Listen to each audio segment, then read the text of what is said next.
ازيكم يا حلوين؟ عاملين ايه؟ يا رب تكونوا بخير. كل سنه وانتم طيبين، رمضان كريم علينا وعليكم.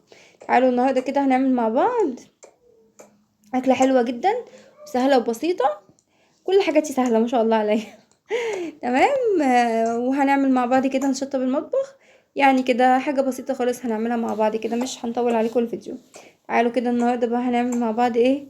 هنجيب كام بطاطسايه. شفت طريقه البطاطس دي؟ شفتها وعجبتني جدا، قلت لازم اشاركها مع متابعيني الجمال.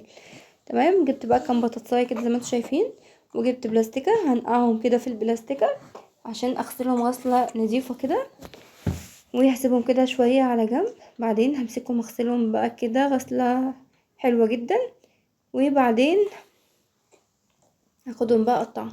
اتمنى منكم لو انتوا اول مره تشوفوني متنسوش بقى تعملوا اشتراك في القناه وتسيبوا لي كومنت جميل زيكم كده، وما تنسوش تقولوا لي انتوا بتتابعوني من انه بلد. ويلا بينا بقى نمسك البطاطس الحلوه دي اللي احنا قطعناها.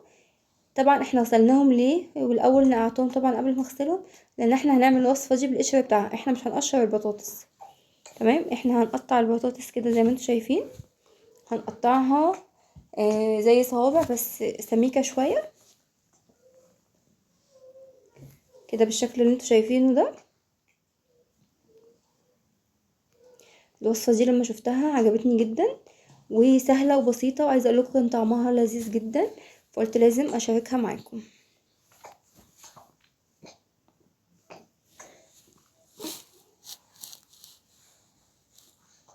وكده زي ما انتم شايفين هنقطع كل الكميه بنفس الشكل وبنفس الطريقه.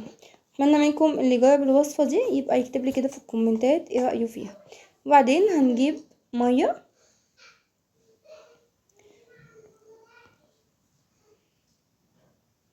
تمام. هنحط البطاطس كده في ميه، وبعدين هنجيب صينيه.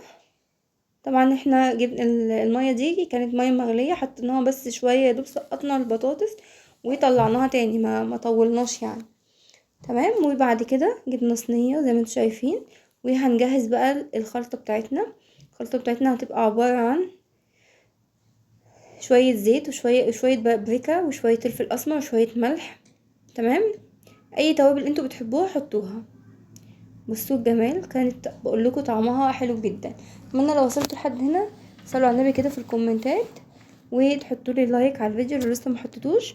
وانا زعلانه منكم جدا، انتوا في المشاهدات الحمد لله تمام كويسه، بس التفاعل مش حلو خالص، بمعنى انكم لا بتحطوا لايكات ولا بتسيبوا لي كومنتات تحفزني كده وتشجعني على الفيديوهات. ويا ريت تقولوا لي ايه السبب عشان اعرف ان انا احسن من الحاجه دي وما نقعش في الغلط ده تاني يعني. تمام اهو كده زي ما انتم شايفين حلوه جدا. يلا بينا بقى ايه كده هنحطها في الفرن، هنفتح عليها الشوايه مش اكتر من كده. تعالوا بقى هنعمل مع بعض كمان الكبده الاسكندراني، كان كذا حد طلبها مني. تمام. فلما بفتح بس وكده لما بتيجي سيره الكبده في كذا حد كلمني عليها وكده. مبدئيا كده الكبده بتحب الزيت، ادوها زيت. تمام. هنحط كده شويه زيت حلوين. طبعا انا الطاسه بتاعتي دي اصلا صينيه. تمام زي ما انتم شايفين كده، وانا محولها طاسه يعني، بس حلوه وجميله ومش قايله لا والدنيا تمام مفيش اي مشكله فيها. تمام. مقضيالي يعني الشغل بتاعي زي ما انتم فاهمين كده، مش بتقول لا. طبعا انا هنا مش مطوله عليكم ولا حاجه، انا بس عشان اقول لكم ان الزيت هنا لازم بياخد وقت عقبال ما بيقدح. لازم نسخن بيقدح يعني، عشان في ناس من بلاد تانية ما مش فاهمه كلمه يقدح. يعني بيسخن جدا، لازم نسخن الزيت جدا جدا جدا. وبعدين نقوم نازلين عليه بالكبده بتاعتنا. الكبده بتاعتنا يا جماعه انا ما بغسلهاش، وانصحكم ان انتم ما تغسلوهاش ولا بنقعها بقى في حليب ولا لبن ولا كل الكلام ده. لا انا بسيبها زي ما هي كده زي ما انتم شايفين اهو. بصوا الكبده بتاعتي اهي دلوقتي هنزل بيها. بصوا كده طبعا بعد ما الزيت سخن. تمام اهو. يعني كده الزيت يكاد ان يكون بيغلي اصلا، شايفين المنظر عامل ازاي. وهتقلبوا على خفيف خالص، مش هتفضلوا تقلبوا فيها كتير، لا خفيف خالص كده مفوقلوش هتقلبوها. وصفه سهله وبسيطه وجميله جدا. يعني عايزه اقول لكم ان الطريقه دي بتاعت المحلات وبتاعت المطاعم الكبيره ما شاء الله يعني. بصوا بتغلي يا دوب بتتشوح كده، ريحتها بتطلع بتبقى تحفة تحفة بجد. تمام. انا مش قصة لكم حاجة عشان كل حاجة كده تبقوا شايفينها ما يبقاش فيه اي حاجة. كده نزلنا براس توم، دي راس توم يا جماعة انا بفرمها، ولازم التوم يتفرم مش يتقطع حلقات، لان في ناس بتقطعه حلقات. وتنزلوا بقى بكمية فلفل محترمة، فلفل كوبي اللي هو الفلفل الرومي، فلفل شطة اللي هو الطويل ده. بصوا الفلفل الموجود الاتنين ماشي، مش هيقولوا لأ. تمام. ونبتدي بقى اللي احنا ايه نقلب كده يمين في شمال وشمال في اليمين وكده اهو بالشكل اللي انتوا شايفينه ده. حلو قوي قوي قوي، جربوها ان شاء الله تعجبكم بالطريقه بتاعتي دي. وعايزه اقول لكم والله مش شكرانين في نفسي، بس فعلا كذا حد شاف الكبده بتاعتي وشكر فيها وبصوا ما اقولكوش يعني، بيقولوا عليها احلى كلام الحمد لله.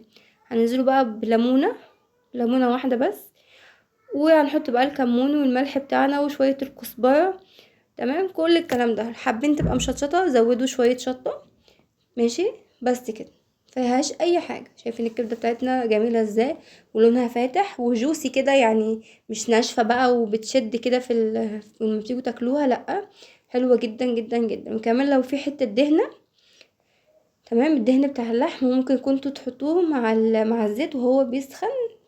تمام. كانت بتبقى حلوه قوي قوي برضو، بتديها طعم جميل جدا. كده خلصنا الكبده بتاعتنا. تعالوا بقى نشوف البطاطس. طبعا احنا حطيناها في الفرن تحت الشوايه، بصوا بقى المنظر.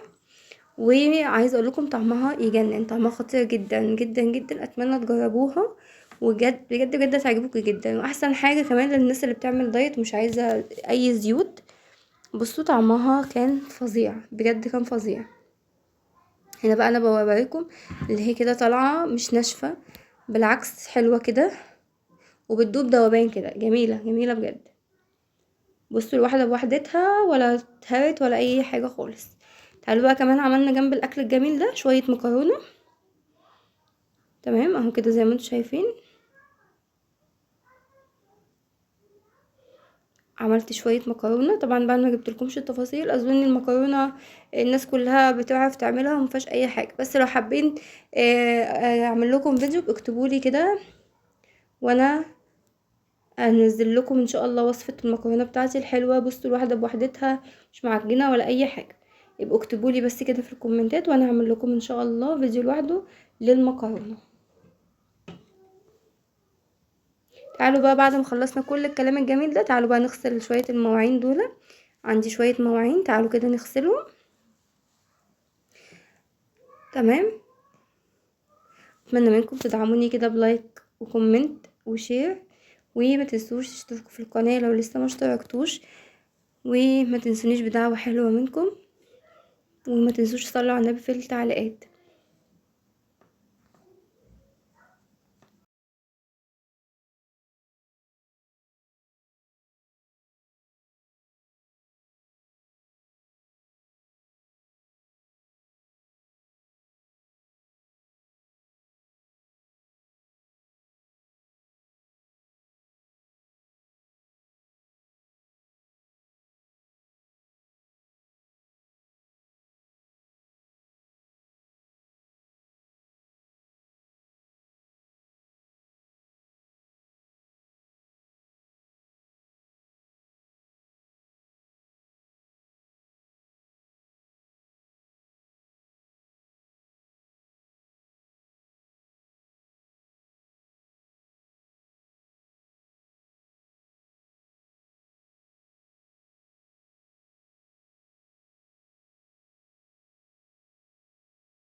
وبس كده يا جماعة، ده كان نهاية الفيديو بتاعي. اتمنى يكون الفيديو عجبكم، وما تنسوش تصلوا على النبي في الكومنتات، وما تنسوش تحطوا لي لايك على الفيديو لو عجبكم. بس كده، بحبكم كلكم في الله. باي باي.